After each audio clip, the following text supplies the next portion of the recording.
It caused a lot of disorder in my life. It totally took me off course. I grew up here in Cartersville, Georgia, in a community called the Mission Community. Very family oriented. The men in my life were farmers. They also worked secular jobs, but it was just a family community. Alcohol was a part of the culture. They raised hogs. So everything that we did, holidays, killing hogs, always alcohol was the involvement. I didn't partake at that time, but my visuals, what I saw was a big part of the direction that I took later on. I grew up playing baseball, had a promising future at baseball, but by the time I got to high school, just my freshman year, I can remember it being priority, and I had a great year. Probably I was the only freshman that made the varsity squad. Sophomore year, same thing, but I just felt like that wasn't enough. I wasn't fitting in, so I just took that road. I would say most of my addiction, started with low self-esteem, just not having esteem, trying to find my way, trying to fit in. And the guys that I leaned towards were guys that was just caught up in a whole lot of other things. Just drinking, partying, the girls liked them. And me coming from the country, I hadn't really seen a lot like that. I don't know, I just didn't have the voice. I didn't have the voices I need when I became a teenager. I started tampering my junior year, the summer of my junior year. And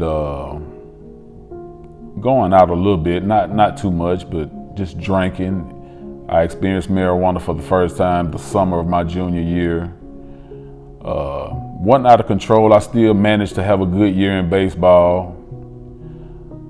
But my senior year is the summer of my senior year, man, I went wild. I quit my senior year with like 3 games left. I was just so far out there, but the summer after I graduated is 1990, I was introduced to cocaine, and that's when it really got out of control. It wasn't the drinking and the marijuana as much.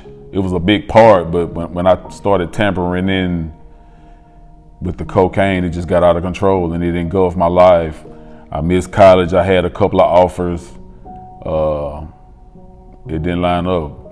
But at that time, man, I was so far gone, I couldn't recover at the time. And I really have to give all praise to God, because through 7 years of the struggle, He still kept me in the midst of me going through the addiction. I never went to jail. I know my friends or the guys that I was associated with probably thought I was the police, because it was like when the heat was on, I would always get that warning in my mind and the things that my mom had taught me just about the word and to trust God, that I would always escape it. Now my mother, she told me, she said, my prayer was that God showed me what it was you were doing, and not for everybody in the street to know and I not know. She came to me one day and we were sitting down, and I'm really not wanting to hear it, because you get so far into it, you start dealing with the shame of it all.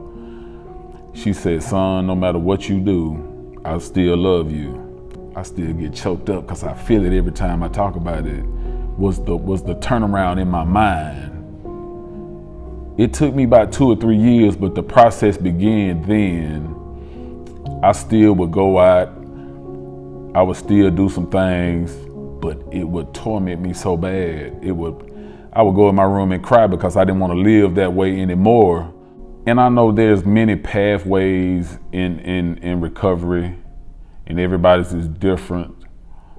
November 6th of 93 is the last time I used, and that Sunday I received salvation. But that was the beginning of recovery. After I received Christ, I became active in ministry, I started back playing softball at the time. And it was just new life. And I had a lot of regrets. And I'm 51 now. I was 22 when I got saved, and God changed my life. But now at 51, I have no regrets. Man, every dark area of my life, he's restored and made me smile when I couldn't smile. The future is bright with helping kids. I have a nonprofit called Gap Fillers. People in recovery are people that has recovered don't reach out to these kids, then they're gonna go down the same path, because out of all the kids that I've mentored, I say 95% are already smoking. I see some kids that went on in their senior year in college now, and that's gratification, that's fulfillment for me.